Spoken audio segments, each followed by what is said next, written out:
Mr. Mayor, you are now live. I'd like to begin today by acknowledging we're gathered here on the traditional lands of the Coast Salish people. And with the quorum being present, I'd like to call this meeting to order. The first item on the agenda is approval of the consent agenda. I'll ask council, are there any items under the consent agenda that you would like pulled for discussion under new business? Councillor Justice? Thank you. I'd like to pull 2.2.1 and 2.2.2. Thank you, Councillor Justice. Could I get a motion that council approve the consent agenda and the recommendations contained therein? Moved by Councillor Manhas, seconded by Councillor Stash. Any discussion? No discussion. All in favor? And opposed? Motion carries. We now move on to the regular agenda, and I'm going to ask council if we could make a couple changes here. I'd like to move the first two reports, 8.1, the first quarter report for RCMP activities, and item 8.2, the 2022 audited financial statements, if we could move those to follow the mayor's report. Okay, so it's we've got a motion from Councillor Stash that the agenda be adopted as amended. A seconder? Seconded by Councillor Callio. Any further discussion? No further discussion. All in favor? And opposed? Motion carries. We now move on to mayor's report.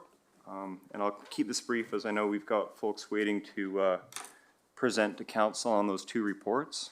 There's one highlight from the last couple weeks I'd like to speak to with council. We know one of the big challenges we're facing right now in our community relates to homelessness and mental health, addictions, and street disorder. Last week, CEO Ted Swaby and I and the acting mayor Deborah Toporowski had a chance to meet with some folks from Port Alberni, including one of their councillors and the executive director from their shelter society, to discuss how other jurisdictions are tackling some of these growing challenges we're seeing in communities right across the island and across BC.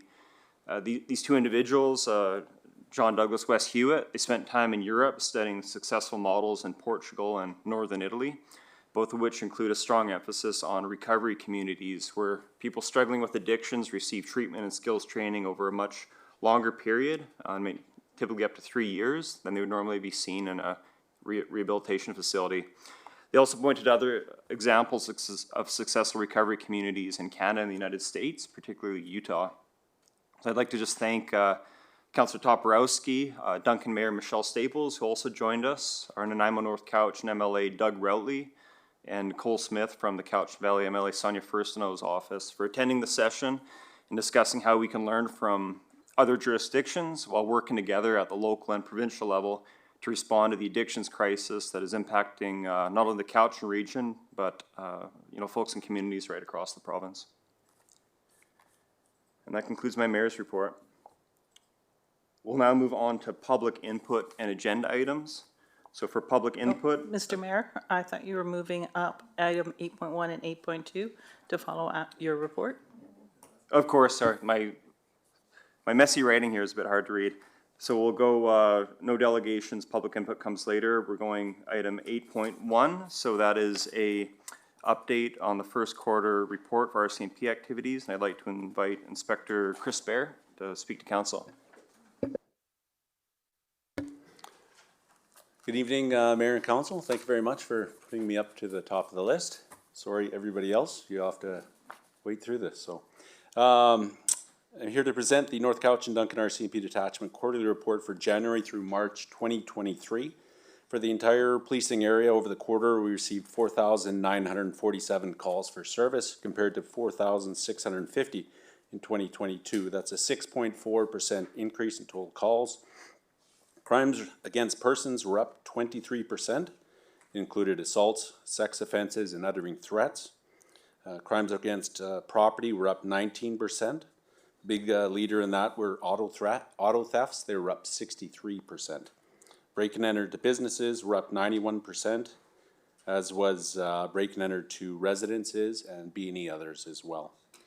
Mischiefs, while many were only slightly up, it was 7%. Lately, we've been seeing a lot of our incarcerated offenders being released from correctional facilities after serving their sentences. So we're just seeing a lot of time served prisoners back in the community as well right now. With drug decriminalization, CDSA possession offenses were up 222 from 20, while trafficking occurrences were up to 6 from 3. Of course, effective January 31st, BC has introduced the decriminalization of illicit substances. The province is recommending to communities to explore bylaws to curb use in certain areas should you wish to do so. Mental Health Act apprehensions were up 9%. Mental health related files were down 14%. Missing persons investigations to continue to increase. We had 123 reports for the quarter compared to 52 reported in 2022. They're taking a substantial amount of time for us to investigate that. Happy to say that all persons reported missing so far this year have been located. Prisoner counts for the quarter are the same essentially from last year's, 278 compared to 273. Overall, the counts are down year to date. For the quarter, 51% of the occurrences took place within the district of North Cowichan, 20% from the city of Duncan, 15% from Indigenous lands, 9% from the CVRD, and 5% directly from the detachment. Despite increases to certain occurrences, the pandemic had drastically reduced those calls for service, and so we're seeing pre-pandemic levels starting to normalize. So we're coming up to where we were before the pandemic. We continue to try and maintain a visible police presence in the corridor area. According to the Downtown Corridor Report, the top 3 occurrences reported were unspecified assistance, suspicious activity, and check well-being, which combined made up 27% of all the occurrences to that area. The Warm Landon area increased 58%. The TCH corridor decreased by 18%. Duncan Mall, Village Green Mall and area decreased 18%. Cowichan Commons increased 80%. Downtown Duncan increased 64%, but that can be reflected on the fail to appear charges directly related to the courthouse, which we weren't reporting before. So they're actually quite lower than that. The detachment, a number of employees, we completed the Vancouver Island University's Indigenous Training Workshop with a couple of employees from North Cowichan as well. It was well done. We're exploring looking at that for all of our employees. We have assisted Cowichan tribes with dismantling of a camp on their territory adjacent to the river, as well as we executed a CDSA search warrant in March on Cowichan tribes' land. I hope to have the draft detachment performance plan for you shortly. And I'm also very happy to advise that Constable Wes Richens will be our Tour de Rock rider for 2023. He's very well deserving of it, and he'll represent the Cowichan Valley extremely well. And on that note, any questions? And hopefully I can answer them for you. Great, thanks, Inspector Barry. I got a couple questions myself, but I'll turn to Council first. Councilor Manas. Thank you, Mr. Mayor, and thank you, Inspector Bear, for your report. Shopliftings in Q1 2023 increased 89%. There are plus 68 incidents, but yet only 8 charges are recommended to Crown. Why is that? Sorry, I'm looking Councilor, at where- page 86 of our agenda. I'm not sure what page 3, 4. It's page 7 of your report. Is that in the Downtown Corridor Report? or- No, it just says on your summary. It says assaults and others. Shoplifting. It just says that the increase in shoplifting was the largest single increase in the quarter for the quarter by count. Page 86, page 7 of 12 of your report. Under shoplifting. Age of 12, and it is for the, Page 7 of 12. and sorry, what's the category again there? Under shopliftings. Shoplifting. So quarter 1 for 2022 was 75 and quarter 2 was 144. Yeah, but it says in quarter 1, 2023, increased by 89%. That's plus 68 incidents when compared to the previous quarter anyways. But of all those charges, only 8 Charges, only 8 were recommended for charges to Crown. Where are you reading that 8 charges recommended to It Crown? says NCD members recommended charges to Crown on 8 shoplifting incidents in quarter 2023, quarter 1, 2023. Okay. Yeah, I can look into that for that answer there, so I can, Okay. I'll look Get into back that to us shoplifting. on that, okay. And also, on the TCH corridor, it said it's decreased by 18%, but I still believe that that went down because Footprints actually is also doing foot patrols there. And a lot of the calls that go to Footprints are not captured in your report. No, the bylaw and footprints aren't recorded for us. Yeah, that's right. So that's what I'm saying. And that's why I think the numbers are higher than what is recorded in your report. I believe, because I have a business on the corridor and we're calling Footprint Security all the time and other businesses are too. And they're not recorded. I think it's higher in Cowichan Commons by 80% and Wormland and stuff, because I don't think people calling the police, because especially up in the Cowichan Commons area, there's no foot patrols there by Footprints or else by law. So I think those calls are being captured by Footprints, but not recorded in the total overall numbers. I can't speak, sorry, I can't speak for Cowichan, or for bylaws or for footprints, sorry. Okay, and just my final point, it's sad to see Staff Sergeant Jobs leave us. Thanks. Okay, thanks, Inspector Bright. I've got some questions myself, but I'll just turn to council. Councillor Stash? Thank you, Your Worship. Just to follow up on actually what Councillor Manhas was saying, do we get any reports from Footprint Security or bylaw on regards, will we have any information that we could actually possibly answer some of his questions? Yeah, not directly to council, but I'll turn to Mr. Swaby, ask if this is Is something that that staff receives. Would that be something we should be recording? Yeah, I believe a couple things. I think that we should start having the fire chief come and give you updates quarterly as well, and we could tie bylaws into that as well. Okay. And then, actually, interestingly enough, that with again, Councillor Manhas bringing up the shoplifting was the one thing I did want to note.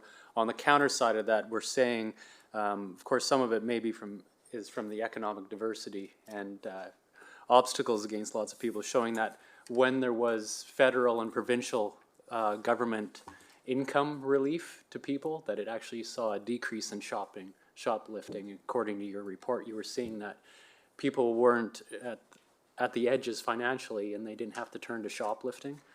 Is that anything you wanted to elaborate on that, or was that something you were seeing? It just speaks to the, there's two sides to what kind of social supports we should have from the higher levels of government.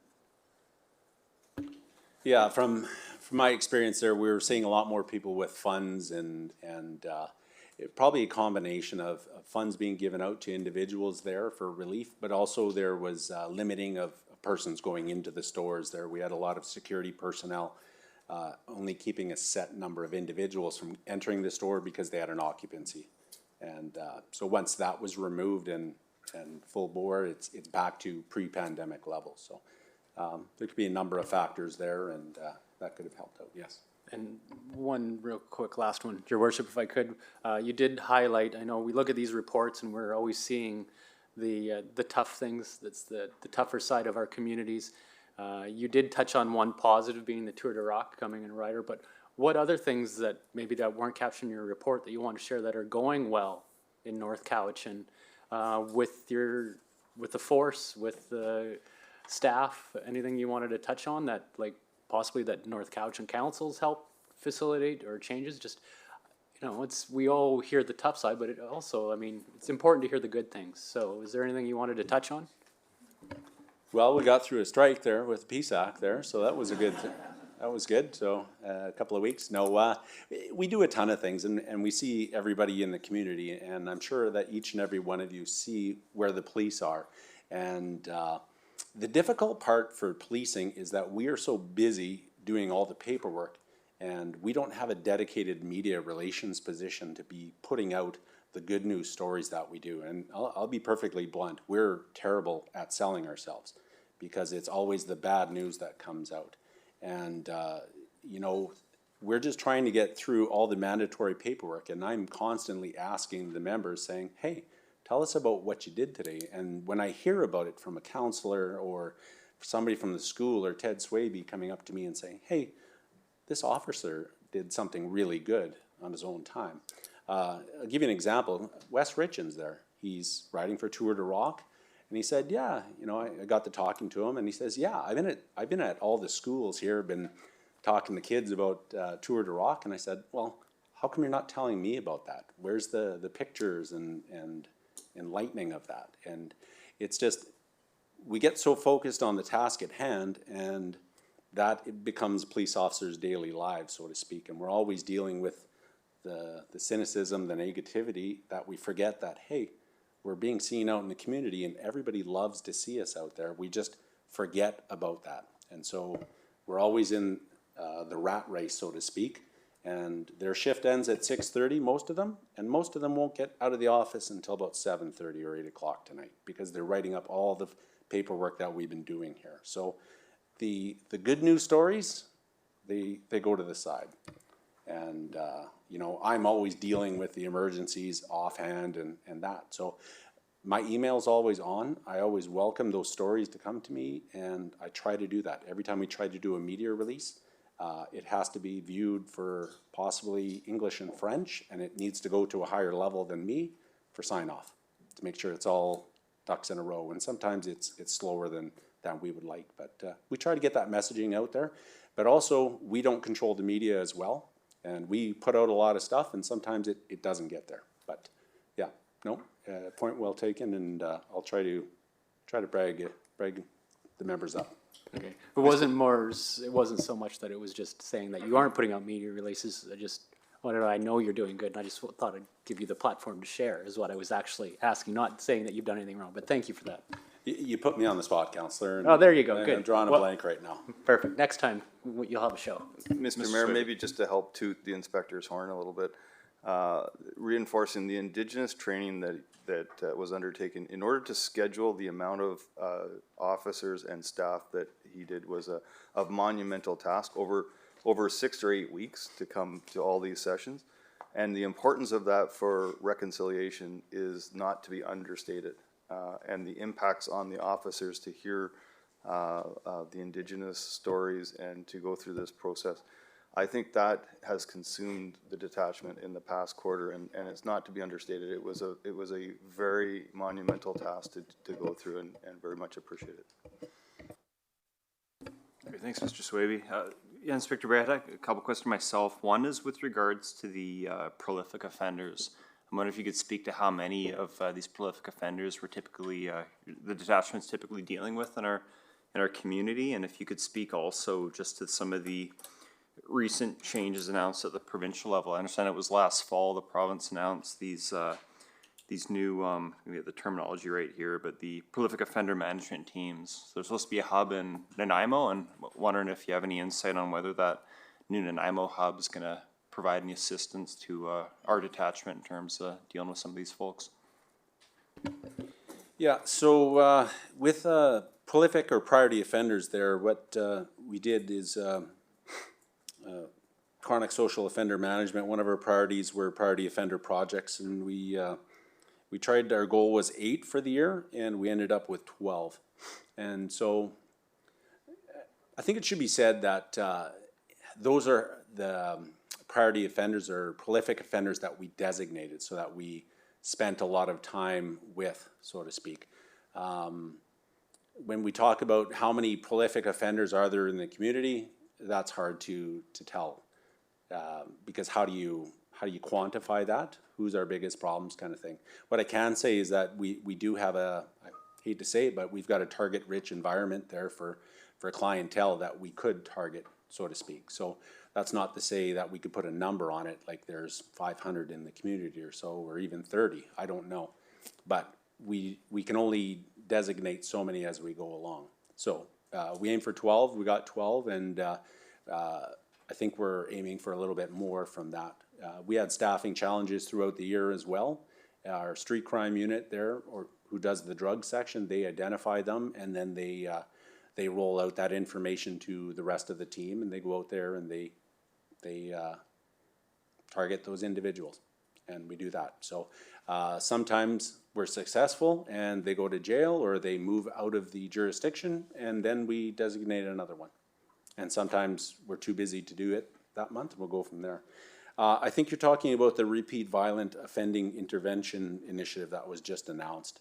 And so that hasn't been rolled down to us yet, so we weren't really included in that. So when I look at it, the province is investing $25 million over 3 years to support Crown Council, other BC Professional Prosecution Service, BC Corrections officials, correctional supervisor, 9 probation officers, and dedicated probation officers based in the community corrections. So when I see that, of course, we've got our own courthouse here. We don't go through Nanaimo Courthouse, but I would hope that they would designate officials to us to help with that. And I'm quite certain they will be. It's just that we haven't been rolled out with that initiative, and it takes some time sometimes to go through the RCMP headquarters, and it trickles down to us.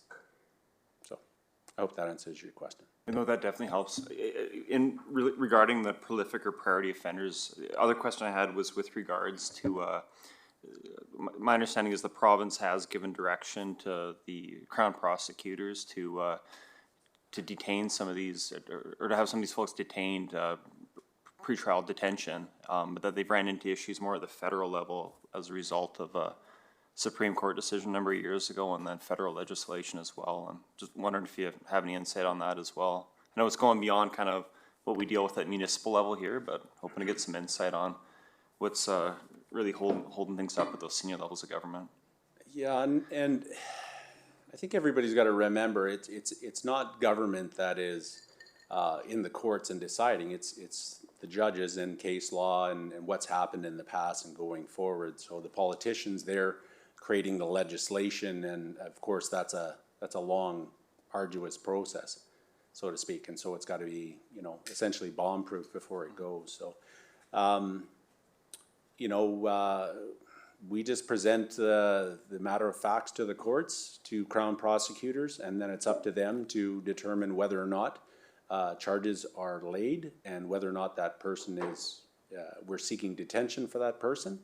And ultimately, if they decide that they should be detained for a number of reasons, it's up to the judge and for that person to decide whether or not they get released. And not everybody that we present before the courts get held. And I've read in the newspaper that I think it was something like 50% were the only ones detained. So, it's pretty telling. So we'll see. And I don't know where we go from here. So it's challenging times. We're doing what we can do, and we'll see. But somebody put it to me, we're a free society, and everybody's innocent until proven guilty, and until you have your day in court. So there needs to be a high threshold to hold somebody on reasonable and probable grounds, and democracy rules in Canada, so we'll see where it goes. My understanding was one of the issues was folks who commit an offense go to court, and they do that when they're already out on bail, and the Crown's recommending pretrial detention, but as you said, it's ultimately up to the judges, and a lot of those cases it's being the Crown's recommendations being rejected. Yeah, and I don't know if I've told you this before, but with the BC Prosecution Service, you can go online and look at the conditions, what they have to seeking detention, and some of their directives are you will not marginalize individuals, you will not seek their detention, Indigenous people.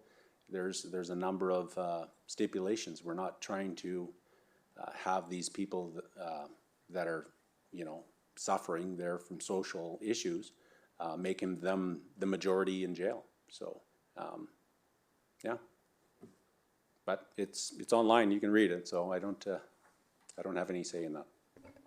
It's Victoria. The other question I had was, and Councillor Mann has touched on it, the issues we're seeing in the highway corridor and around York Road, and which you identified in your in your summary of the statistics in that area. My understanding, based on our previous conversations, was that the detachment, through the detachment, you're assigning new resources and patrols to that area, but that with some of the staffing challenges, that's been a bit more difficult maybe than initially planned. Just wonder if you could comment on that and kind of what the plans are for RCMP presence in that corridor area going forward. Yeah, and that's a good point there. I can't speak to the specifics in a public forum about number of officers and whatnot, and put all my cards on the table here for those that want to take advantage of it. But no, we've got each and every morning there, we're out and patrolling it before school and trying to clean up the area and trying to move people along with what legal authorities that we have. And trust me, there's not too many of them nowadays. So we're trying to do what we can and keep the area clean, you know, and we'll do that with frontline police officers first in the morning. And then we've got our corridor enforcement unit. They're out on the bikes now. You've probably seen them. And we try to get them out, work afternoons and evenings there and to assist throughout the day and go from there.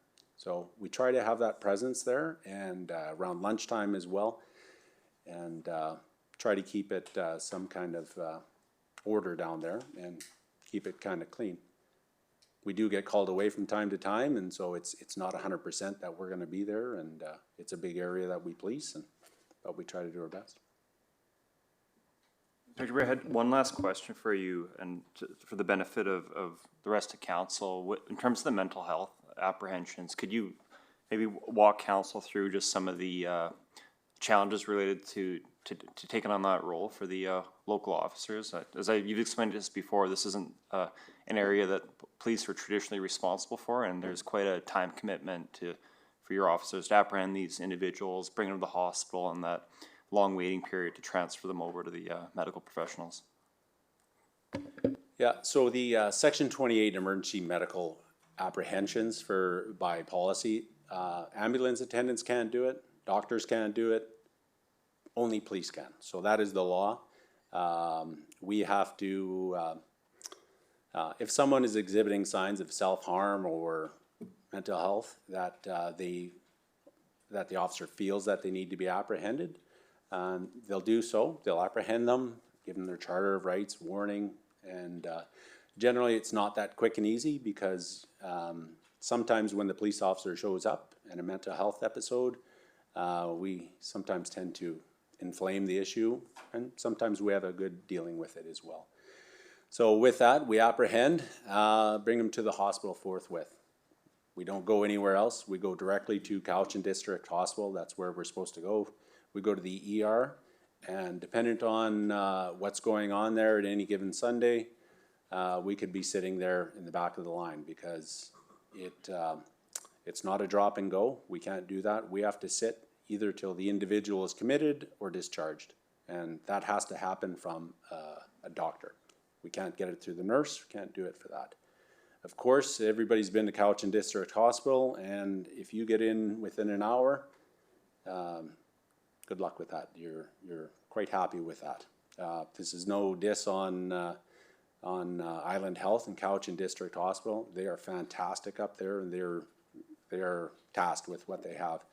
They do their very best to try to get us in, but of course, a medical emergency trumps us any day, and you can understand that. Average wait times, which I put down there, they're usually over an hour. We're sitting with the individual. So usually what happens, they go into a seclusion room, and then it's waiting for the doctor to see and compile the evidence and to see what we have with the records and the charts. A lot of times they are, they're discharged before we get all the paperwork done. So we'll still be doing paperwork long after the individual is discharged. A lot of times there are individuals that go out and are creating other calls for us right after. So we do have a pilot project with Island Health. It's CAR 60 program where we team up with a crisis response team nurse, and they come out with us and they try to assist and triage the situation as we go along. And the nurses do a fantastic job. During the pandemic, we ran into the troubles where we couldn't ride along with them, and given the pandemic, We've started a little bit, but of course with staffing issues and pairing up schedules there, it's been a little bit more difficult. But they are available, they assist, and we'll go from there. But you know, our officers respond to a lot of calls for mental health, and they do an exceptional job. Are they the best fit each and every time? Probably not. But you know what, we do what we can do. We're mandated, and we accept help from everybody, kind of thing. And we've got one individual who's 18 years old, and there's times where she's being apprehended 3 or 4 times a night and wanting self-harm. So, and we don't have the answer for that. And it's drive her up to the hospital and do what we can, and hopefully we save a life. So there's been lots of times where we do save lives, and yeah, it's a difficult job. And you're dealing with mental health issues nowadays. There's a huge component of mental health aspect in pretty much every call we go to nowadays, in some form or another. And when we deal with people, it's never when they're happy and everything's great. Sometimes it is. It's good to get to a meeting and talk about doom and gloom, I guess. But really, we deal with people in crisis all the time, and there's some that are better at it, and some where we could use work. But like I said before, we've got a ton of oversight bodies there that make us go through training, and we try not to repeat unfortunate events. So. Great, thanks, Inspector Barry. We appreciate the update. Unless there's any questions from council, just yeah, thank you again, and yeah, look forward to the next quarterly report. On that note, I should say that I've accepted a job there to Victoria Island District RCMP headquarters, so this will probably be my last quarterly report. As I let you know, right now there's a search going on for the new commander there that Superintendent Ray Carfenton is organizing, and so there will be probably a board there, selection for the new commander. In the meantime, until that new announcement is made, probably in June sometime, Staff Sergeant Ken Beard will be the acting detachment commander. Councillor Justice. Congratulations on the new job. We'll miss you. Thank you very much. I'm afraid of new detachments apparently or something, so I'm moving to an older building. But I just want to say thank you very much for, you know, some of you are new and everything, but for those who have been around for a long time, thank you very much for helping us out and helping the community and being supportive for the RCMP. You know, you've invested lots in us, and we appreciate that. And it's really been a pleasure and an honor to work with you and the citizens of North Cowichan. So thank you very much. Yeah, thank you, Inspector Bear. It's been a pleasure working with you, not only as a councillor in my last term, but as mayor in this term. I've appreciated how well you understand this community and how well you've worked with council, and just as we've your patience with us as we ask all these questions and adjusting your reports to make sure we're getting the right information. So it's again been a pleasure, and it's a real loss for the community to have you go into another detachment. Great for that community though. Well, I'm still going to be living here. I'll be commuting, so I still get a vested interest in the Cowichan Valley. So I can say something though. When you've got the opportunity to ask questions, ask them. Like whether it be a private meeting or an open public meeting, because that's the feedback I get from you and the officers on what you want to hear a little bit more. So the only stupid question is the one you never asked. So ask the questions and go from there, and sorry to take up everybody's time. Thanks again.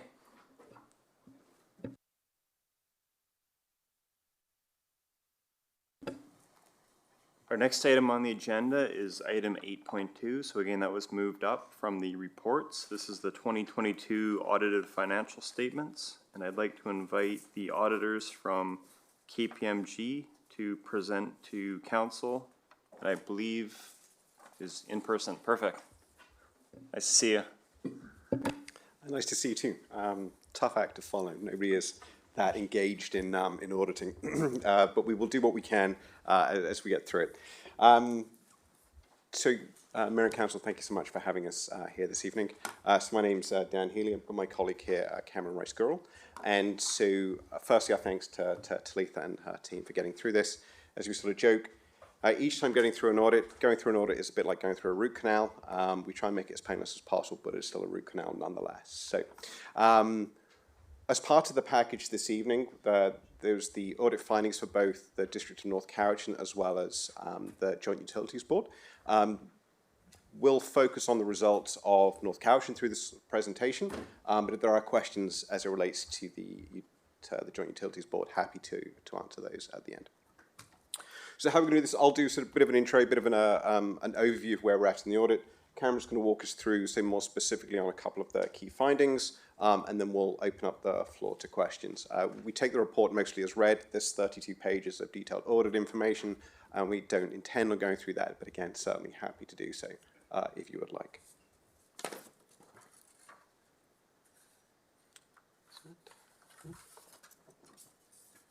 So moving on to the audit highlights.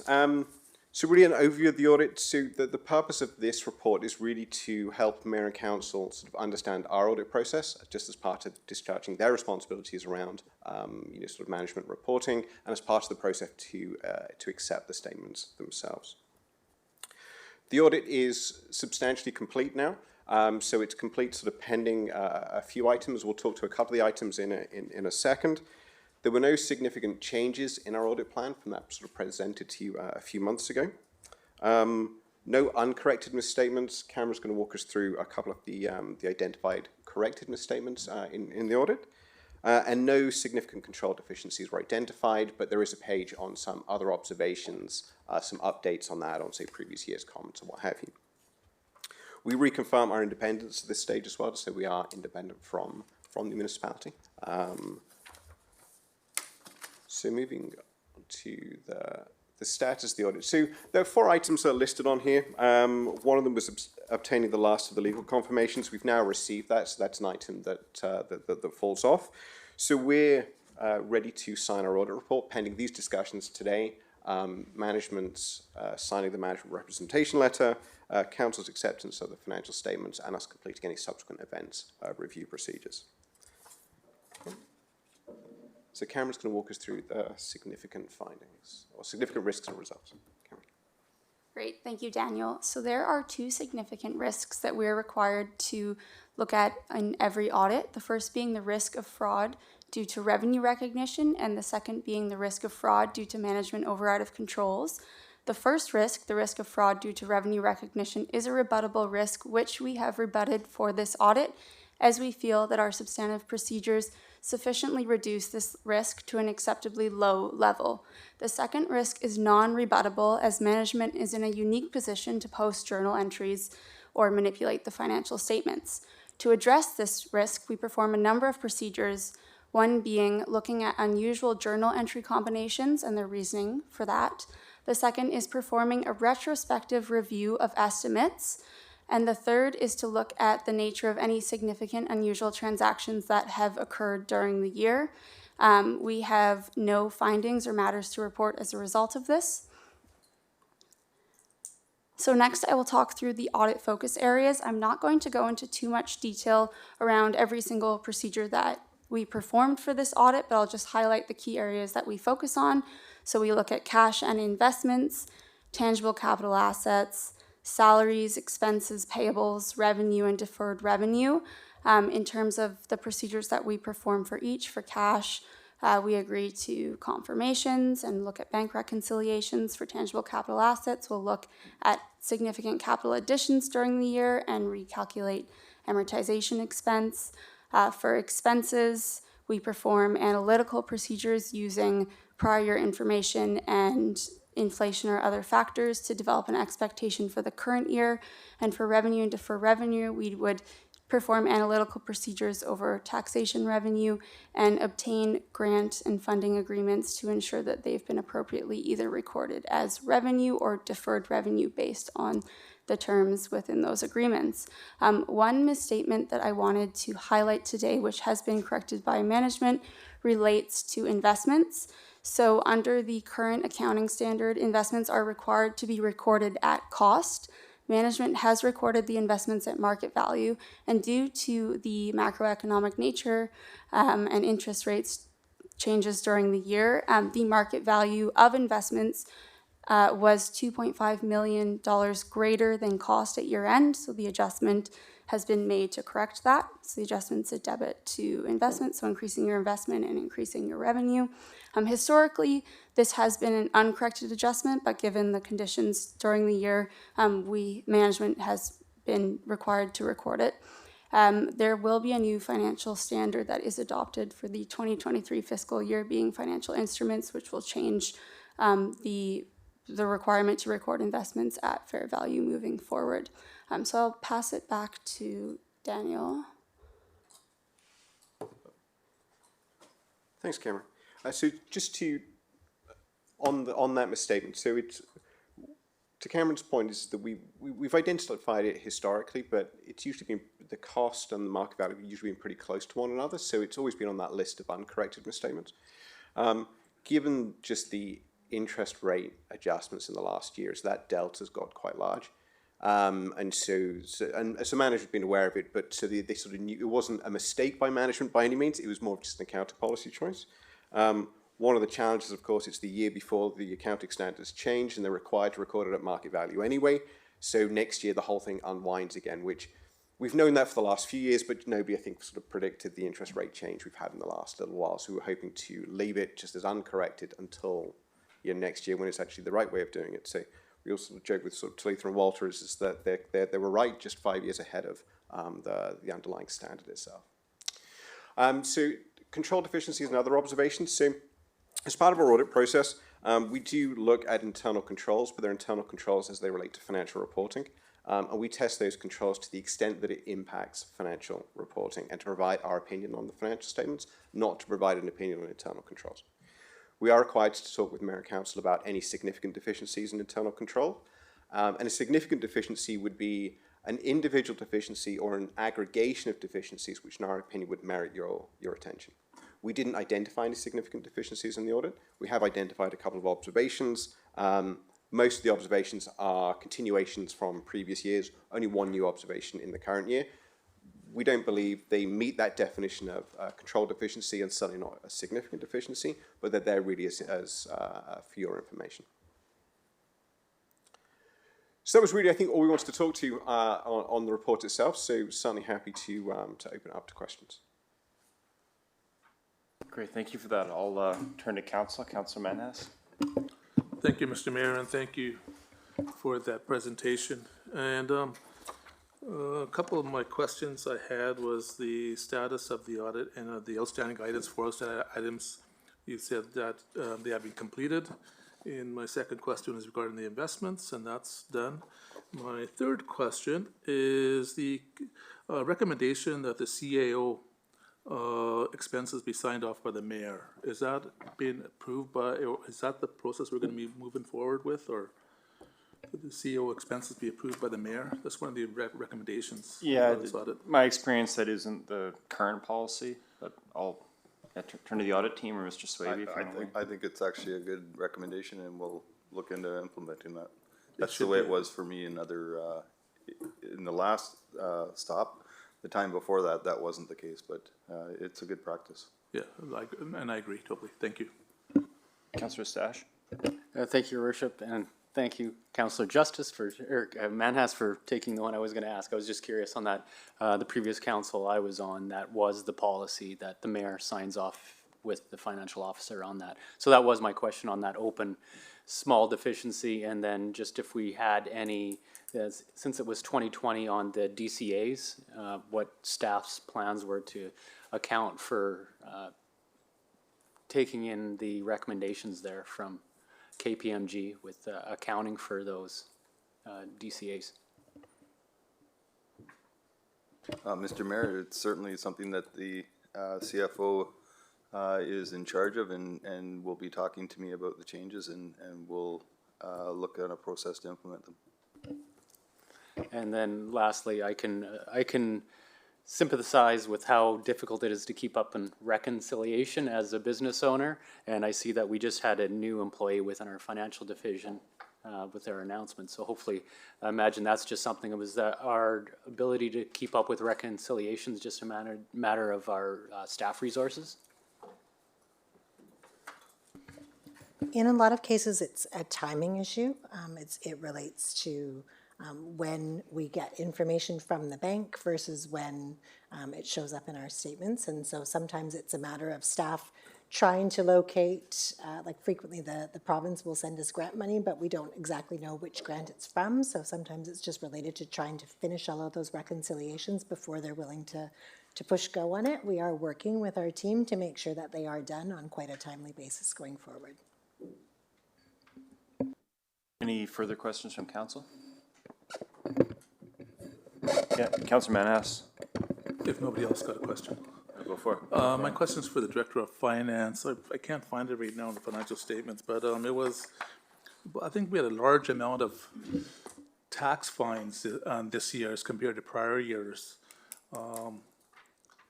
What precipitated that? Are people just not paying their taxes or this year over prior years? Ms. Alder? I think the tax So- fines were quite a bit higher than in previous year. And so they are a bit higher than in previous years. That could be related to perhaps one, I'm not aware of exactly which properties they are, but sometimes it's one large property owner who may have missed the deadline as opposed to a lot of residential properties. Thanks, Councillor Manhas. Councillor Justice? I would move the recommended motion. It's been moved. We have a seconder, seconded by Councillor Stash. Any to speak on it? Your Worship, are we also speaking to the actual financial statements or just the KPMG report right now? So the recommendation is that council accept the 2022 audited financial statements of the municipality of North Cowichan and the Duncan North Cowichan Joint Utilities Board. Okay, then I did have one question, if I may, Your Worship, because I thought we were breaking it apart into two parts. So it was just one for, it helps with council with decision-making when looking at, on page 157, which is page 17 of the statements, our long-term debts. I'm just wondering, I see that we've got them organized by issue date, but I'm wondering if organizing them by maturity date, or if that's something separate we do down the road for councils, just for council helping in decision-making when we're deciding large projects.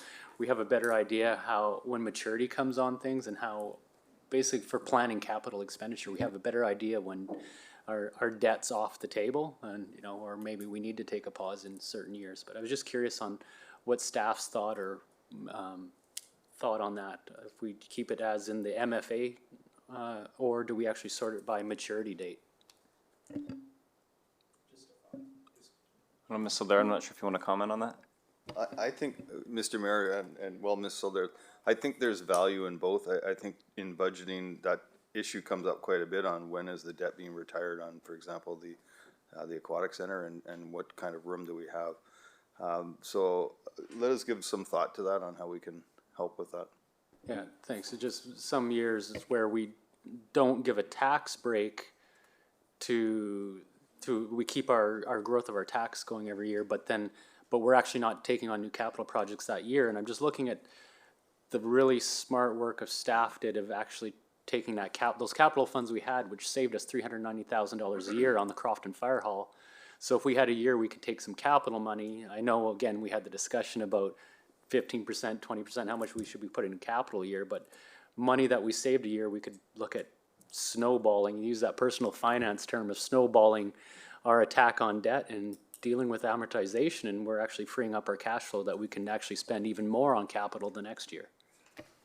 So, thank you. Leave it with us. My experience is that the debt is always filled by other projects that come along. Thank you, Councillor Stash. And did you second the motion as well? Yeah. All right. So it's been moved and seconded. Any further discussion on the motion on the floor? I'll call the question then. All in favor? And opposed? Motion carries. Thank you for your presentation. Thank you so much.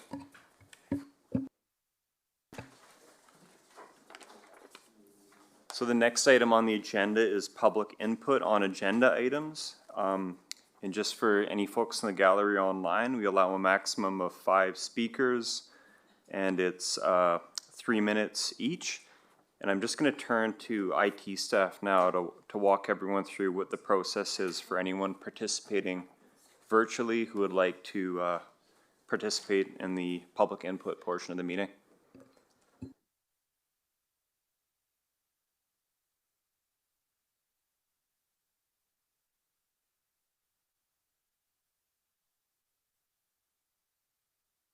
You know what, it's been pointed out to me there is no one online, but I think there could be people watching who might want to call in, so I'll just turn to ICT staff if you could walk everyone through the process. Thank you.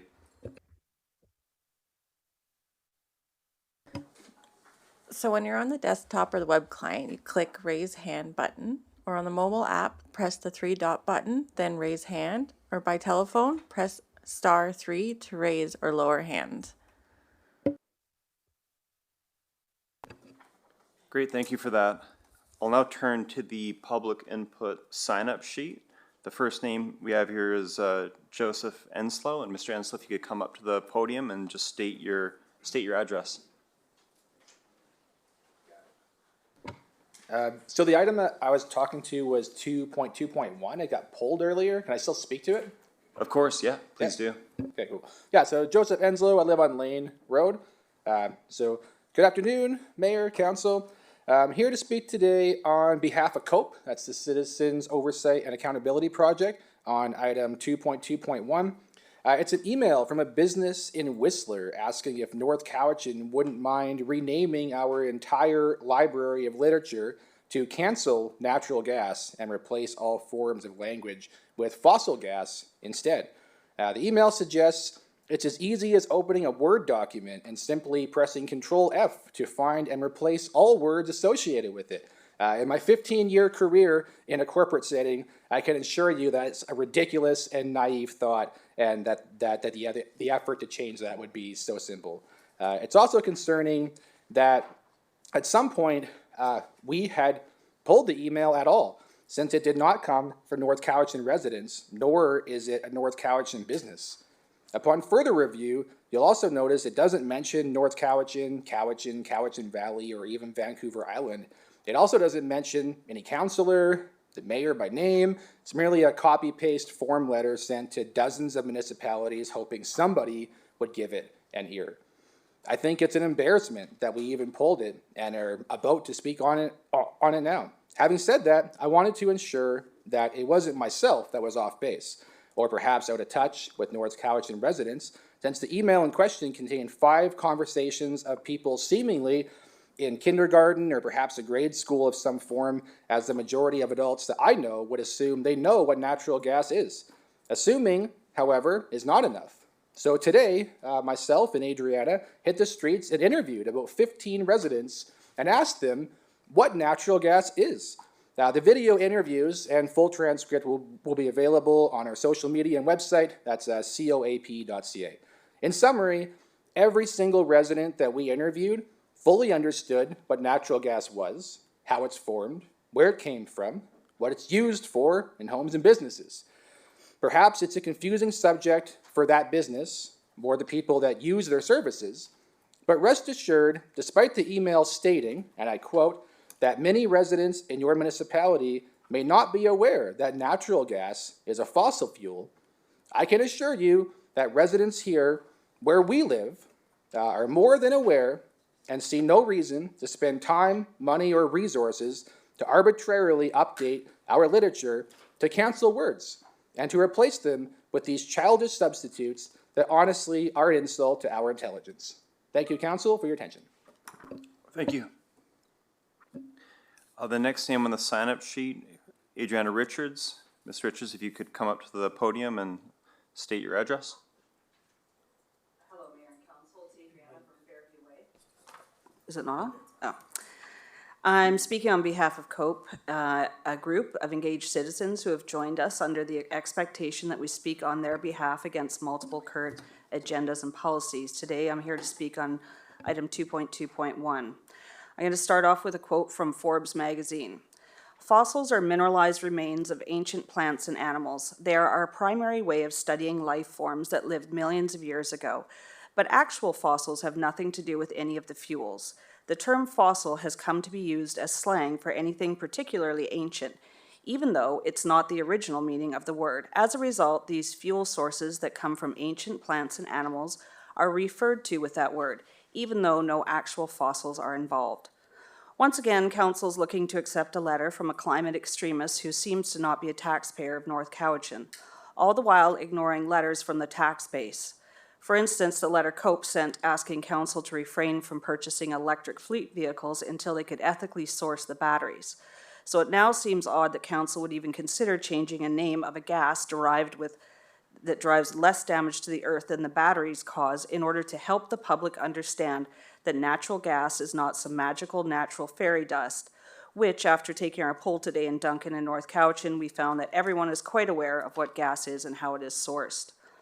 Many First Nations are involved and benefit from the natural gas industry in BC, with zero officially opposed.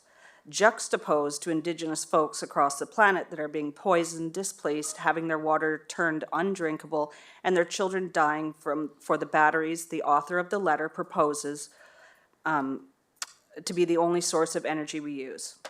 Previous North Cowichan Council wrote UNDRIP into the bylaw, so by trying to demonize a gas extracted under BC standards while promoting the gross misjustices placed on Indigenous across the world for the mineral extracting of the so-called green fleet that you're purchasing, you're breaking UNDRIP Section 7, 8.2, Section B, 10, 7.1, 17.2 especially, 17.3, 20, 21.1, 26.1 and 2 and 3, 29.1 and 2, and 32.2. The request by this author is not as innocent as it sounds. Besides a complete waste of time and resources changing a name in paperwork and online, the fact is that by trying to demonize and lump natural gas in with other manufactured gases, it gives local, provincial, and federal governments a way to place an overarching ban on multiple resources all at once. Names are changed for political and policy reasons. Please do not consider this letter. Thank you. Thank you. The next speaker we have on the list is Dan Norman. Mr. Norman, if you could come up to the podium and state your address. Hello, my name is Dan Norman. I live at 7245 Bell McKinnon Road. I'd like to take some of the council's time to speak to item 7.4 on the agenda. Staff has provided council with two possible approval options on the zoning amendment application that we submitted in March of 2022. I am respectfully requesting that council adopt the second option, which has a area of 92 square meters.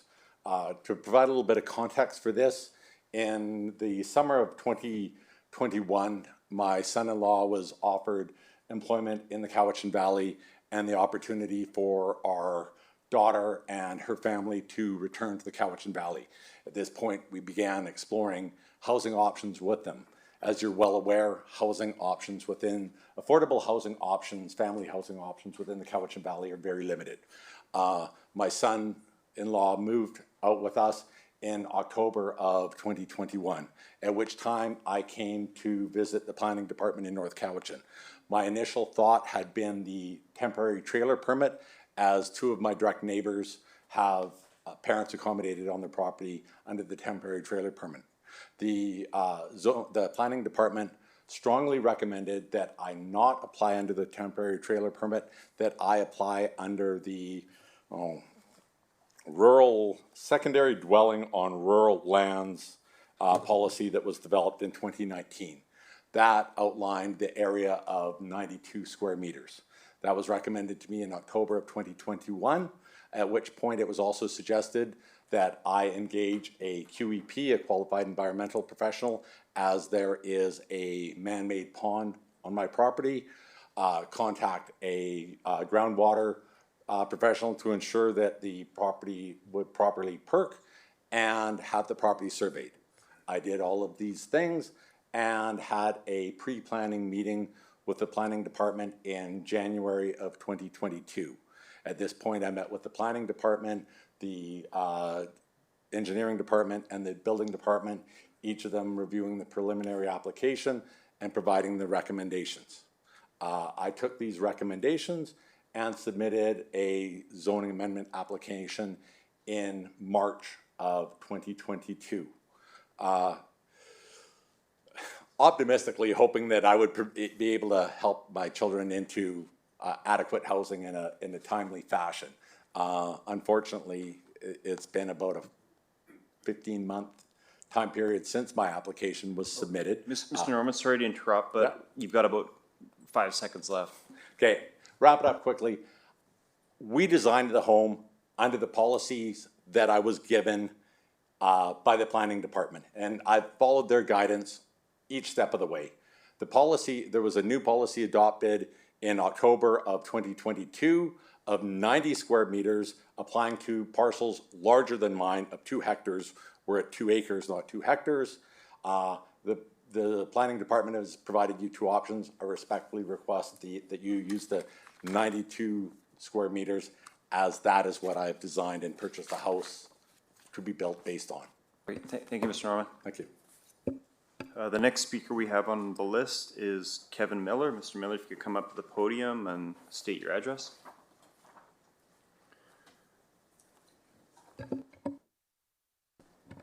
Thank you, Mayor and Council. Name's Kevin Miller, 1838 Cowichan Bay Road. The property that I'm talking to today is the T-Box, 5869 York Road in beautiful North Cowichan. So I don't want to take up any more of your time regarding that. The item is in front of you is 8.3. I'm here solely to answer any questions when 8.3 comes to the floor, if you have any questions at that time. Thank you. Thank you. We have no more speakers on the sign-up sheet, but I do believe we have a hand raised in terms of the virtual participants.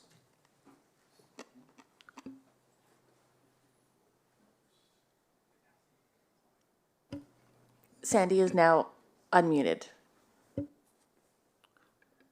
Hello, Mayor and Council. Can you hear me? Yep, we can hear you. Thank you. It's Sandy McPherson, Van Coy Road, North Cowichan.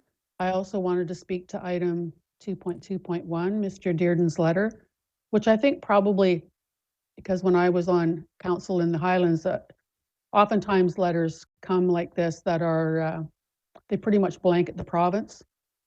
And I have a feeling that that's what Mr. Dearden has done in this case, which would explain why things were not personalized to North Cowichan. I see where Ms. Brown, Adriana, pardon me, is going with this, and she referenced the term fossil. It's an example of how so many things are named and can lead to being misinformed about things. Natural gas is a good example. I would actually suggest that it should probably be called methane gas.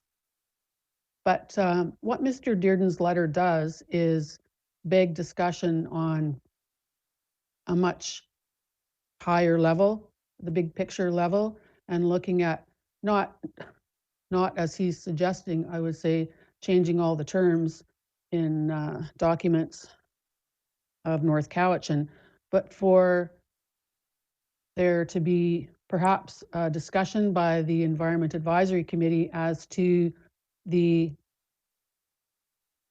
idea of having so-called fossil fuels or any kind of fuels related to that in new bills. I noticed that New York State actually just yesterday, I believe, passed legislation where they are not going to allow any so-called fossil fuels in new builds other than for industry or something. I mean, they're even looking at 7-story, 10-story apartment buildings where there would have to be energy sources alternative to what I will call methane gas or coal. It's been shown to have a really high rate of cause a high rate of asthma in children, up to about 30%. And so they're saying no gas stoves, no gas water heaters, no gas heating of your unit. So I think it behooves council to consider perhaps referring this to the EAC for a broader discussion and a recommendation back to you as council. Thank you very much. Thank you, Ms. McPherson.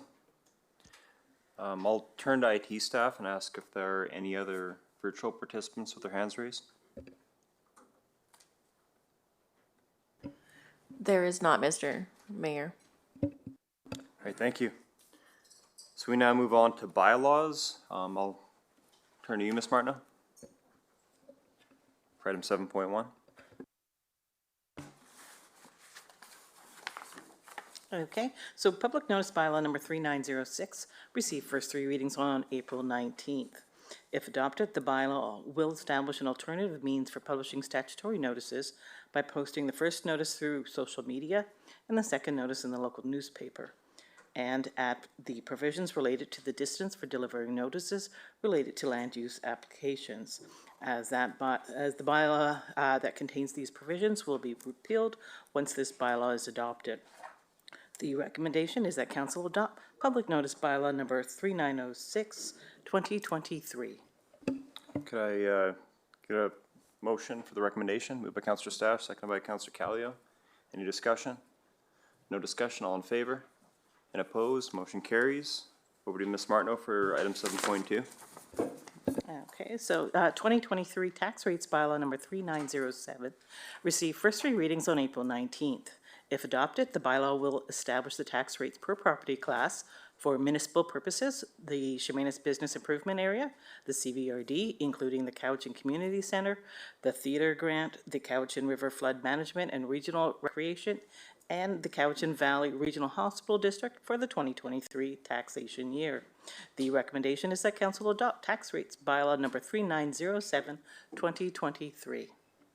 Would someone like to move the recommendation? Moved by Councillor Manhas, seconded by Councillor Toporowski. Any discussion? No discussion, all in favor? And opposed, motion carries. Over to you, Ms. Martineau, for item 7.3. Okay, so zoning amendment bylaw number 3908 is before council for first and second readings. The bylaw proposes to add a new subsection under 55 sub 4 of zoning bylaw number 1997 to permit a maximum of 2 residential dwellings on the property located at 3543 Ohanaki Road. The recommendation is that council give first and second readings to zoning amendment bylaw number 3908, 2023, and authorize a public hearing for zoning amendment bylaw number 3908, 2023, and notification in accordance with the Local Government Act. Would someone like to move the recommendation? Moved by Councillor Finlay, seconded by Councillor Justice. Any discussion, question? No? All right. All in favor? Opposed? Motion carries. Item 7.4, back to you, Ms. Martineau. Okay, so zoning amendment bylaw number 3909 is before council for first and second readings. The bylaw proposes to add 7245 Belmakin Road to the list of permitted properties that are allowed a maximum of 2 residential dwellings under subsection 53 sub 4 sub E of zoning bylaw number 1997. The recommendation is that council give first and second readings to zoning amendment bylaw number 3909, 2023, authorize a public hearing for zoning amendment bylaw number 3909, 2023, and notification in accordance with the Local Government Act, and amend subsection 3A of the second dwelling rural lands policy by striking out 92 meters squared, which is 990.28 square feet or less, and inserting 90 meters square or 968.75 square feet or less of gross floor area in its place. Councillor Finlay, then Councillor Justice. Thank you, Mr. Mayor. I would actually like to recommend option 2, as Mr. Norman spoke to just a few minutes ago. We're talking about a 2-meter difference, which is only 22 square feet. And I think if we make the recommendation here from 92 to 90, it puts the Norman family in a difficult financial position. So I'd like to recommend option 2. It's been moved, seconded by Councillor Manhas. I'm just going to turn to staff and ask if you could perhaps discuss the rationale for the change in the maximum square footage from the second dwelling rural lands policy versus the changes that were made to the zoning bylaw for the larger rural parcels last fall. Yes, I'd be happy to, Mayor Douglas. So the change or the difference here is 2 square meters. That's not a significant amount. The reason that the staff have recommended the 90 square meters is that the zoning bylaw was amended late last year to establish 90 square meters as the standard for agricultural zones for second dwellings. And with zoning, the preferred practice is that you try to apply it consistently and not have different regulations for individual properties. If that was applied across, over time, you would end up with a bylaw that's just, has many different standards for many different properties. So the whole principle of zoning is that the regulations within the zoning class are the same. There is another process for dealing with site-specific relaxations of the regulations through a variance process. And with this, by our way of thinking, that the applicant's request could be accommodated through a variance. There is a development permit that's going to be needed for that property in any case, and the variance could be considered as part of the development permit application. It does add a little bit of extra process in that the application, the development permit application, if it doesn't include a variance, could be approved by staff. If there's a variance included, then the delegation bylaw requires that it come to council to be considered. So there's an extra step involved in it. But in order to keep the zoning and the integrity of the zoning, I guess I'd call it, intact, that's the process that we're recommending. And but there is this alternative provided as well, should council wish to do a site-specific provision for this property. I've actually got Councillor Justice and Councillor Stash. And then Councillor Manhas, then back to Councillor Thank you, Fenley. Mr. Mayor. So this is a complicated one, I think. So as I understand it, Mr. Norman has pre-purchased a 92 square meter building, and there's no will to make him shrink it down to 90 meters. It's just a question of how we accommodate that 92 meter building on that property, right? And there's 2 ways of doing it. One is through making Mr. Norman seek a variance, and the alternative way is do something which causes, this is the part I think I don't understand, causes some difficulty for the process generally or for staff. So can you explain more why the negative of just allowing them to go ahead without seeking a variance? As a one-off, I will say it's not a huge issue with the zoning. If you were to look at the zoning bylaw, though, you'll notice that a lot of our zones now have big, long lists of properties within them, and those lists have been accumulating over time, particularly around second dwelling applications like this one, where there's site-specific amendments made to the zoning bylaw that allow those individual properties to have second dwellings, and the restrictions on them vary. So in some cases they're limited in size, other cases they're not. We're about to embark on a comprehensive zoning bylaw review where we have to try to take all of that mishmash of past decisions and put it into a coherent zoning bylaw. And the more of those individual site-specific provisions that are there, the more challenging that is. And it creates the potential for non-conformancy when if we don't create special zones for each of those individual properties or have some other way of dealing with that. So we're trying to keep the zoning bylaw relatively clean and not have it turn into this giant document that 20 years from now that it's a 500 or 600 page zoning bylaw that's really difficult to administer.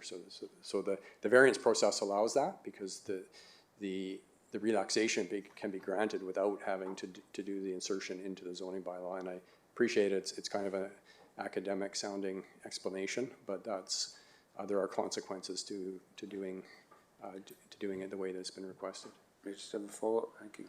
So, on the flip side, can you comment on how much this is likely to inconvenience Mr. Norman in terms of time and in terms of added cost? Because there is a development permit application required anyways, I don't think that the time it will be significant. The development permit processing will take, there's a report that's needed from a QEP, and the time that application is going to take will depend largely on the province approving the riparian area protection regulation report. And so once that's done, we would be able to bring the application with the variance to council. I suppose what it does for Mr. Norman, it does leave some lingering uncertainty until the variance is approved, that he will have this uncertainty that if the variance isn't granted, that the zoning amendment would limit him to the 90 square meters versus the 92. And I don't know if there's if the building that he has could be modified in any way to meet that 90 square meters. That's perhaps something for the property owner to comment on. Thank you. Sorry, I've got Councillor Stash next. Thank you, Worship. When we heard Mr. Norman speak earlier on the timeline, so we changed things after the process was started with their new 90 meters?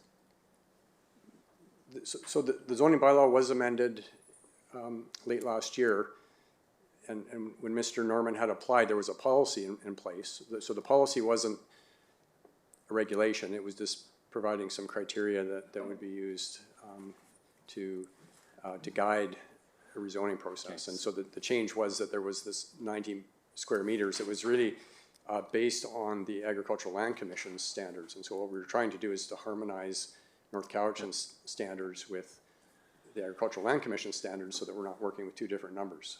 And this property is not in the Agricultural Land Reserve, but properties in that same zoning class. There are properties that are in the ALR that have that same zoning. Is there any way that council can allow, because basically if we go with number 2, we kind of mess up zoning on you and the irregularities and all the special circumstances. But is there any way and we can't really go with 1, like is there a way we can go with recommended option 1 but allow that kind of pre-approval on the variance? Because it's the process this goes through. Basically, I think sounds like we're all good for it, but I understand we also appreciate trying to keep our zoning bylaws intact. Mm-hmm. It's not really possible for council to pre-approve the variance. Perhaps by your comments you can give some sort of indication that you're supportive of it, but I think that's about as far as you can go until you actually pass a resolution on it. You wouldn't be able to confirm the variance. Doesn't make it much clearer, but we're yeah. Councillor Manhouse. Thank you, Mr. Mayor, and I think it's unfair to Mr. Norman that he started this process with the previous policy, and just because, you know, we have staffing issues and planning, whatever, we can move things, we can expedite things. So I think it's totally unfair to now get Mr. Norman to downsize down to 90 square meters, 90 from 92, especially since he started the process at 92 during that policy. I think it's unfair for us to now get Mr. Norman to go back to 90. Also, you know, the extra cost for coming for a variance, it will be incurred by Mr. Norman if he does come for a variance. And also, then the neighbors have, you know, got many letters in our thing that all the neighbors, there's no objections from the neighbors and stuff, so I'm going to be supporting option 2. I've got you next, Councillor Finley, but I just wanted to give everyone a chance, then I'll come back to you if that's okay. Yeah. So I've got Councillor Callio. Well, Councillor Justice asked my question, but the process to do the variance, it seems like it's going to take quite a while. How long would it take to do a variance? So the variances would be included in the development permit application. So the development permit application is required in order to build the dwelling. In order to issue a building permit, we would have to have the development permit in place, and the variance would be part of that. So the only additional time for the variance would be bringing it through council. So they're rather than me being able to sign off on it. So it's probably adding, I'm going to say 3 to 4 weeks onto the process. And the cost currently, there isn't any additional cost with the variance, including the variance in the development permit application. So there's no additional fee. As of June 15th, that does increase, but this application could be submitted prior to June 15th, and there wouldn't be any additional cost to it. Okay, thank you. Councillor Toporowski, and then Councillor Finlay. Thank you, Mayor. Thank you, Rob, for your report. And I thought I heard you mention relax the variance. So can you elaborate on what you meant by that? Giving you direction on saying that it looks like we're all in favor of this too, along with the letters that came in supporting that move for the size. Mm-hmm. I did use the term relaxation. That's equivalent to a variance. So it's basically varying or relaxing the regulation for the maximum unit size of 90 square meters, should that be approved that way. So it's just a term. So does that mean we're giving you direction to do that? Well, I think it's up to council to decide which bylaw you wish to proceed with, and then if it's the 90 square meter version, then we'd be in conversations with Mr. Norman about submitting a development permit application and variance to get that going, and then council could consider that. We do need to still hold a public hearing for whichever bylaw that you select, and so there's a that would likely happen in June, should you give first and second reading to one of the bylaws that's before you.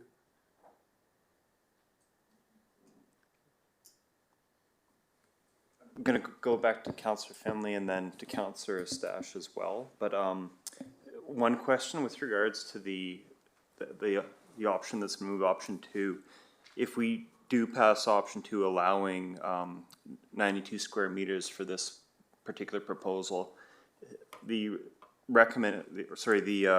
option still includes as point 3 there, revising the second dwelling on rural lands policies that aligns with our updated zoning on rural land, so that any future applicants are going to come through the door and they're going to have consistent maximum square footage size for accessory dwellings in the both the policy and the zoning bylaw. Is that correct?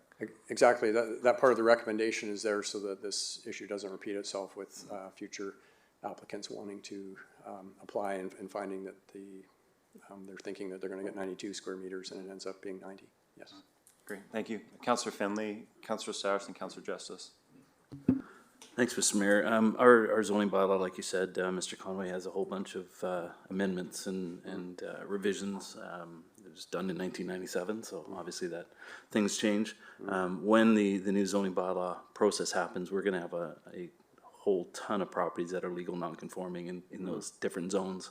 So this would be essentially legal non-conforming if we decided to agree with the 92 square meters. Correct? That's likely, yes. If the property is approved with the 92 square meters, the any kind of amendment, we'd probably remove this property out, the sort of notwithstanding clause that's going to be in here if council goes with option 2, and apply a standard regulation, which is likely to be that 90 square meters because of the ALC's regulations. And then if the building permit's already been issued and the building's constructed, then it would be legal non-conforming. It could remain. It's only if it's destroyed that it would be limited to the 90 square meters should it be rebuilt. Right. Thank you for that. I think for comfort of Mr. Norman and his family and what exactly he's trying to do with, provide a house for his children, I think it's option 2 just makes so much sense today, rather than give him a bit of discomfort that potentially a variance may not be permitted or there in the future. I think we're all on the same page. Option 2 makes a lot of sense. We're changing the zoning bylaw in the future. It will be legal non-conforming in the future. I just don't see a downside with moving otherwise. Councillor Stash? Thank you, Richard. So on what Councillor Finley's saying, why would a variance not be approved? We're all on board here. Why would the variance not be approved? So why can't we go with option 1 and add in a brackets 4 and delegate authority of variance approval to staff? You can't do that? So is that because of the Local Government Act? You certainly can do that, but the variance application isn't before you, or the development permit application with the variance isn't before you tonight, so. Well, I'm aware of that, so we would delegate the variance, so you get to approve it, and either way, no matter what we choose here, this is what's hinging the holdup of the development permit. I understand. So the delegation bylaw currently requires that it does come back to council, so, but yes, you could approve it. It's just, it would have to happen, when the DP application comes forward, if I'm understanding. Maybe I'm missing the point. So, Ms. Martineau, did you want to weigh in here? I do. So one of the things, so because the current delegation of authority bylaw only delegates the authority to the Director of Planning to issue a development variance permit, is for retaining walls and fences. So if you wanted to add this one on, you would have to provide that delegation, you would have to amend the delegation of authority bylaw. It's not a simple resolution. So there's no way to make everybody happy in this one tonight. When both are possible, it's just, that really didn't help answer anything for me. Councillor Justice? This really does take us into the sort of arcane world of process. Thank you, Deborah. So just to be clear, and because I think Councillor Mann has to raise the possibility that, you know, one option might limit Mr. Norman to a 90 meters. Both options will end up allowing the 92 meter home to go in. That's point 1. Point 2, or question, I guess, can we be satisfied that this will not delay the project excessively, given a development permit will take some time as well? I guess what I'm asking is, does the development permit process need to wait for the variance process, or can they sort of proceed in parallel? So the development permit in this case is dealing with the setback from the pond that was mentioned, and the property, they have had a qualified environmental professional look at the property. It's the proposed building site is more than 15 meters back, which is would appear that it's something that could be approved. But there is a report that's needed, and that report has to go through the province, and that is where the delays are happening. Or that is a point of delay. So we wouldn't be able to bring the variance back as part of the DP until the province has okayed the report. So to be clear, you have to get the development permit finished and then proceed with the variance. Yeah, the variance is part and parcel of the overall application. 3 to 4 weeks onto the process.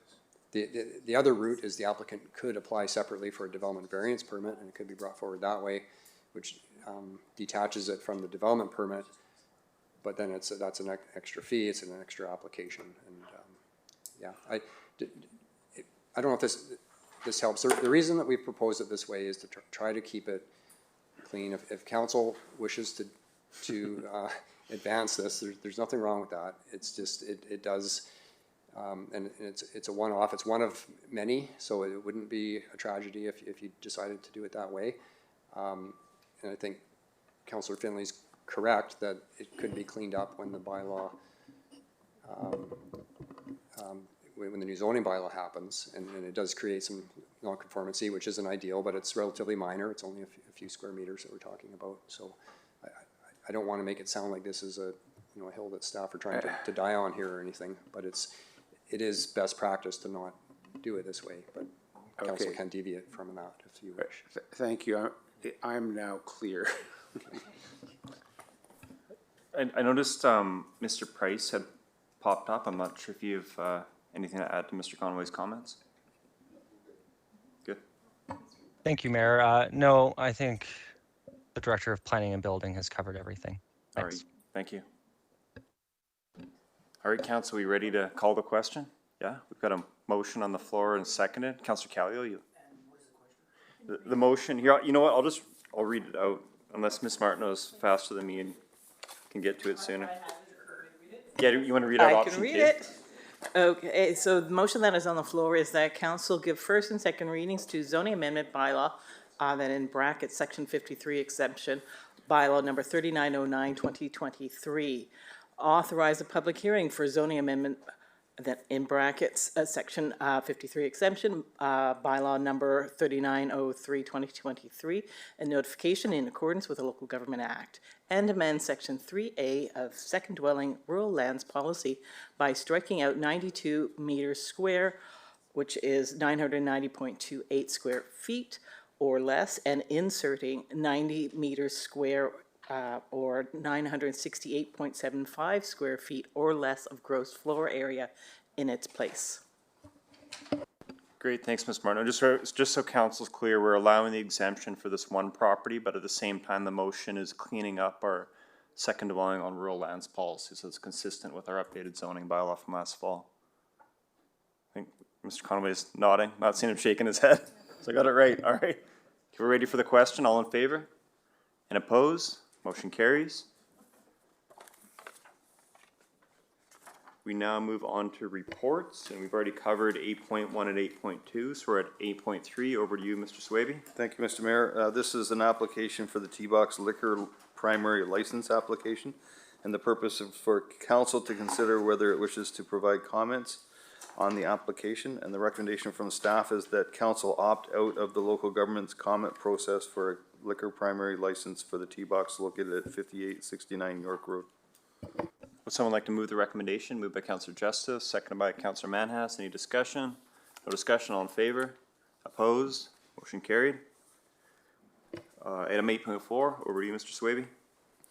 Thank you, Mr. Mayor. 8.4 is a development variance permit application, and the purpose is to consider the development variance permit application to decrease the minimum building front and side yard setbacks for the Italian kitchen and deli located at 6159 Lakes Road, including a partially constructed cold storage addition. And staff's recommendation is that council authorize the issuance of development variance permit DVP 73 and grant a variance to section 53(6)B of the zoning bylaw number 2950, 1997 by reducing the front yard setbacks from 25 meters to 8.7 meters and the side yard setback from 15 meters to 14.3 meters for the existing building and proposed addition at 6159 Lakes Road as outlined in bold on attachment 4 of the appended to the May 3rd, 2023 report from the development planner. Councillor Justice, are you moving it or you have a question or comment? Moved by Councillor Justice, seconded by Councillor Stash. Any discussion? Councillor Stash? I just wanted to thank the family for putting their letter in here, explaining a little bit more of what they do, and thank them for local farming sustainability in the area. It's much needed, and it's good to see farmland being used for farming, so I'll be supporting the motion. Councillor Justice? Yeah, very similar thoughts to Councillor Stash. This is a designated farm operation that contributes to our food security, and it's a popular local business, and the land use impact to the immediate neighbors and the neighborhood in general seem like they'll be very low, so in favor. All right, let's call the question. All in favor? And opposed? Motion carries. We now move on to item 8.5. Back to you, Mr. Swaby. Thank you, Mr. Mayor. This is a temporary mobile home permit application for 5421 Winchester Road. And the purpose is to consider the application for a mobile home permit for the said address to provide accommodation for a child. The recommendation from staff is that Council 1 authorize the issuance of the temporary mobile home permit to Doug and Lindsay Scott for a temporary mobile home at 5421 Winchester Road for a term of 1 year expiring May 3rd, 2024. And 2, relax the mobile home siting requirements under Section 10F of the temporary mobile home permit bylaw number 1685 to permit the mobile home to be situated as shown on attachment 5 of the Development Planning Coordinator's report, May 3rd, 2023. Moved by Councillor Mannas, seconded by Councillor Finley. Question from Councillor Justice. Yeah, thank you, Mr. Mayor. Question for somebody in planning, I guess. I think it's a general question about, the motion is to authorize this issuance of a temporary mobile home permit for the period of 1 year. And I just want to understand better what will happen after 1 year if they want to continue occupying the mobile home. What would be the process for renewing the permit? And would there be any limits to renewing the permit, or any stipulations or requirements for renewal? Thank Mr. you, Morris is Councillor online. Justice. We can't see you, Glenn, if you can come closer to the video. Yeah, I'm sorry, I'm backlit by the setting sun, so it's a lovely atmosphere. I do have sunscreen on the back of my head, and it is a bit of a challenge to see any distinguishing features whatsoever. It's a little warm in here. So I can answer the question. Essentially, it's part of our temporary trailer permitting process. There's an annual renewal process. Each trailer permit is issued for a year, and providing all conditions remain the same, the applicant confirms the conditions remaining as before, as the permit was issued by council, and they submit a letter stating that much, and pay an annual fee. And it's more of an administration process that we perform on an annual basis for all of our temporary mobile homes. Follow up, Councillor Justice? No, thank you. All right. Thank you, Mr. Morris. That was really him, wasn't it?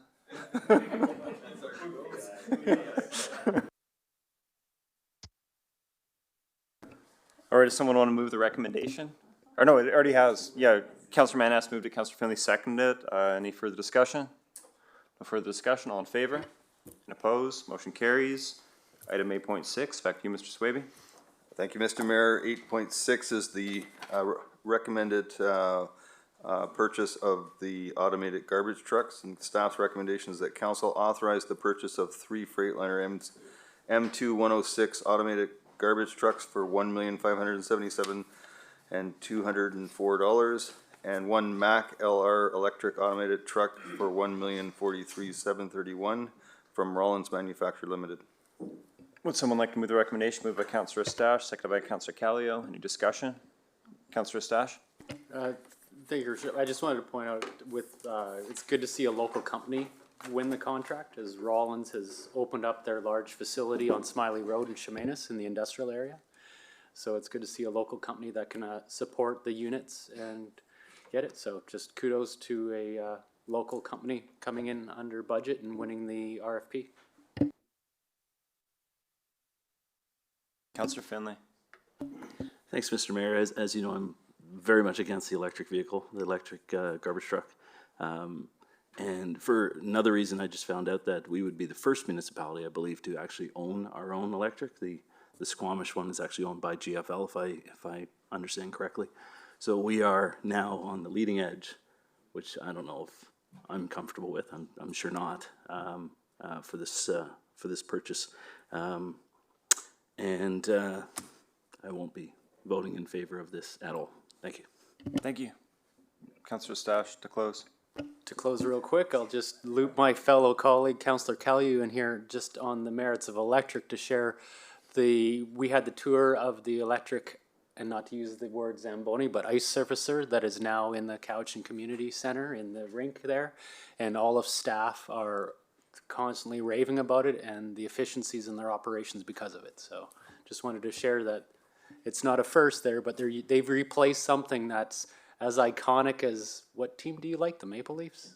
I don't know, something. Yeah, that's me. That's a gem. Anyhow, it was that change there, and they've had great success. So maybe us being the first is we'll have great success. Councillor Callio. I'd just like to agree with everything that Councillor Istash just said, but I also like to point out that it's not a Zamboni. I know. It's an Italian model. It's almost a Ferrari. All right, any further discussion from council? Councillor Toporowski. Thank you, Mayor. I just wanted to thank Mr. Sean Cater for his report and all his hard work with this. Thank you. You ready for the question? All in favor? And opposed? Councillors Finley and Manhast opposed. The motion carries.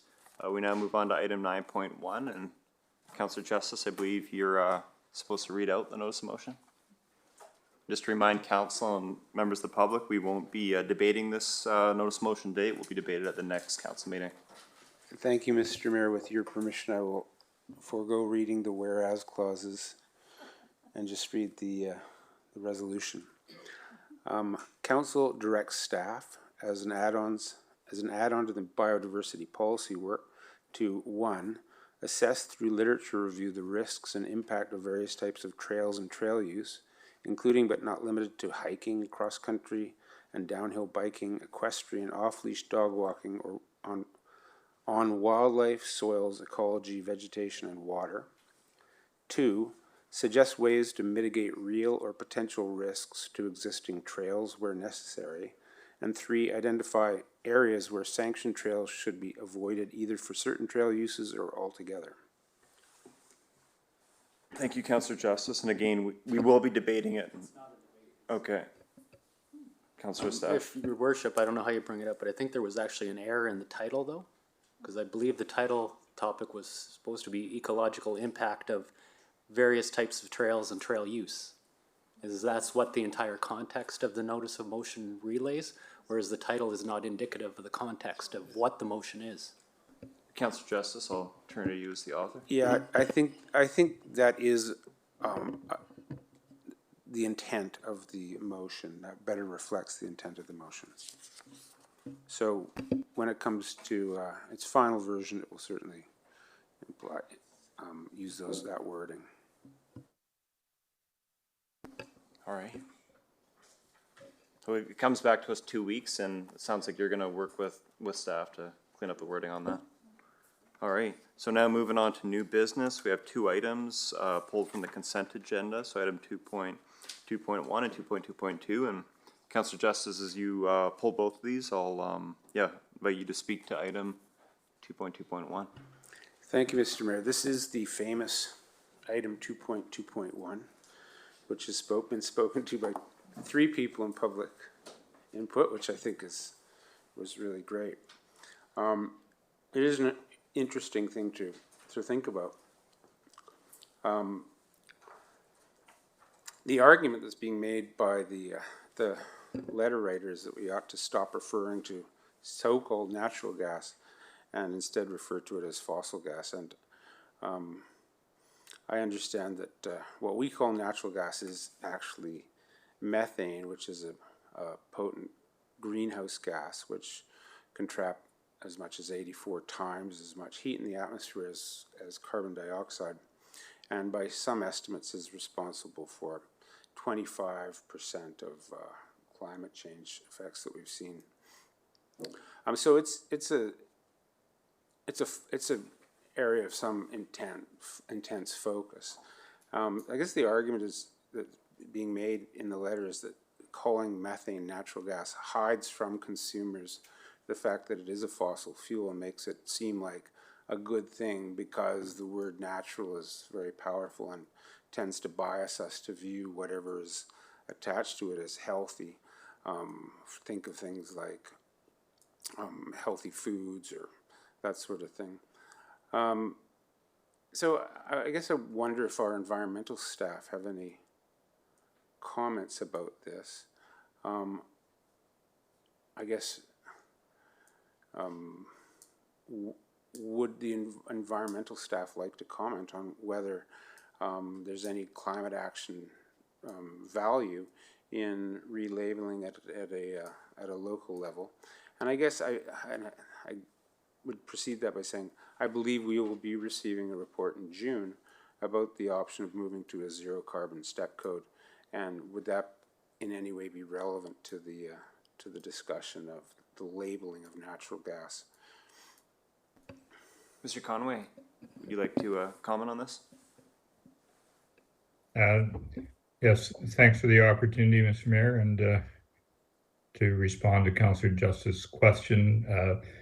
Staff have considered the letter during some discussion, and at this point, really believe that by relabeling it at our local level from natural gas to some other names such as fossil gas may just introduce more confusion when people are doing literature research and other readings, including their bills and everything else that relates to that fuel. At this time, we would suggest the status quo, and you are quite right. There will be work done with respect to the defossing, if you will. And again, there's another term, but our direction towards net zero and lower fuel uses that are generating greenhouse gases is part of the CAPE implementation plan, and the direction that staff have been given, not only within the CAPE, but also just recently, you've seen the approval of the electric garbage truck, which will reduce greenhouse gas emissions on the corporate level, and our direction to order a number of fleet vehicles over the next few years. So I think despite the terminology, we are going in that direction per council's policies to decarbonize the municipality's fleet and operations. So again, I suggest that we would only be introducing more confusion with the renaming process. Thank you very much for that. Any further discussion? Are you ready to move on to the next letter? Yeah. All right. Next is 2.2.2, and you pulled it, Councillor Justice, so you'll get the first opportunity to speak to that. Thank you, Mr. Mayor. This letter relates to the keeping of roosters in suburban neighborhoods, and this is there's a little bit of history that I was struggling to remember, but I guess in 2019, Council adopted an animal responsibility bylaw, which replaced an outdated animal control bylaw, and at that time moved the poultry regulations into the zoning bylaw. And at that time, we were asked by some people who came and gave a delegation to rethink the whole poultry keeping issue, and in particular to think about roosters. Council decided at that time to, because we were doing the OCP, to put a placeholder on that and to essentially come back to it as we were doing the zoning bylaw. So my question is, now that we're looking at our zoning bylaw, redoing the zoning bylaw, are we reconsidering our policy with respect to keeping of roosters in particular land designations, in particular rural residential? The property in question is in the rural residential area, but it's bigger than an acre, I believe, and but it borders on rather more suburban neighborhood land designation. So will the new zoning, as it is being proposed or drafted, will it propose that that roosters continue to be allowed in properties such as that one? Mr. Conway? Rob Conway? Councillor Justice, you have a good memory. I looked at it.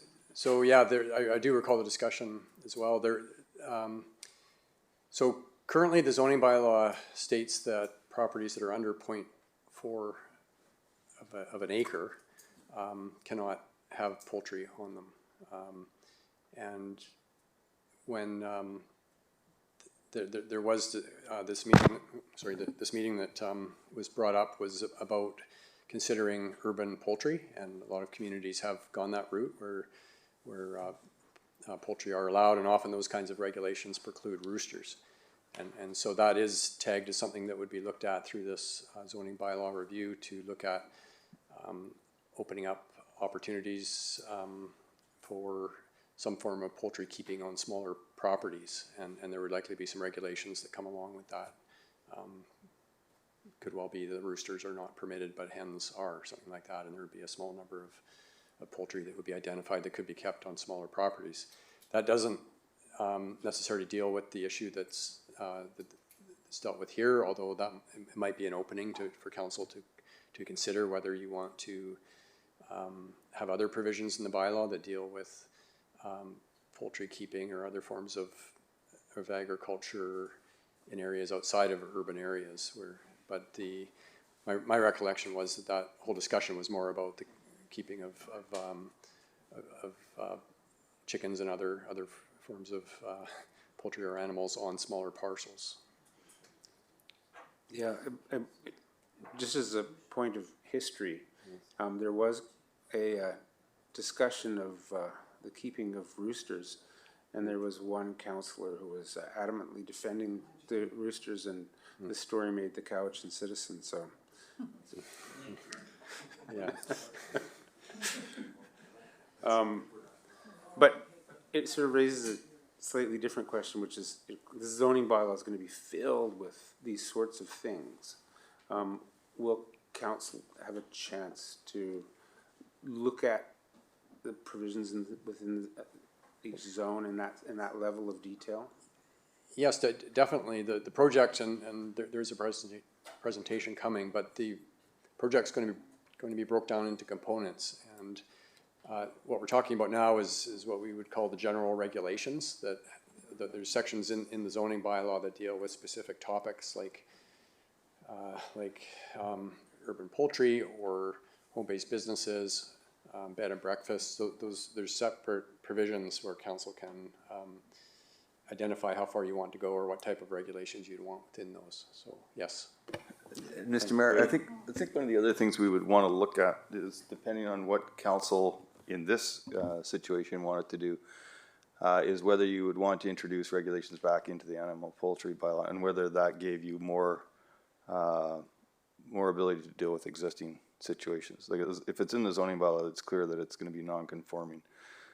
So it's going to really depend on where council wants to go with these kinds of regulations, that we can look at other tools. I'm not positive, but I believe that if you put it back into the animal control bylaw, it might have different implications for existing.